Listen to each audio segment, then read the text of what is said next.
Бурата Атланта, која би можела да загрози животи, се формира над Средоземното море, а на удар е Грција. Според научниците од Severe Weather, Атланта ќе носи ветришта од 150 км на час, како и обилни дождови што би предизвикале поплави, а се очекува да удри во сабота доцна навечер.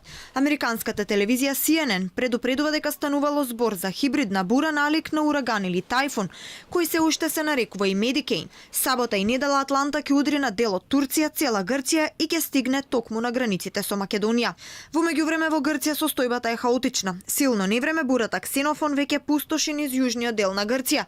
Се очекува да пристигне и циклонот Зорбас. Паднати стебла на далеководи предизвикаа прекин на струјата во некои делови на Атина.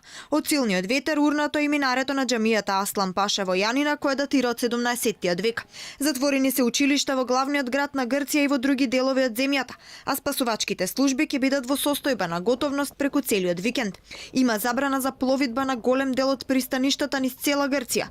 Противпожарната служба поради силниот ветер во областа Атика добила 520 повици за сечење дрва и отстранување на разни предмети, а на терен работат голем број тимови со над 100 пожарникари. Генералниот секретаријат за цивилна заштита на Грција им препорача на граѓаните да го ограничат движењето на отворено, да не се поминува под големи дрва и закачени табли, да се избегнуваат активности на море или плажа. За време на бурата се препорачува да не се поминува низ поплавени места и речни корита и да се избегнуваат области каде има одронување на земјишта.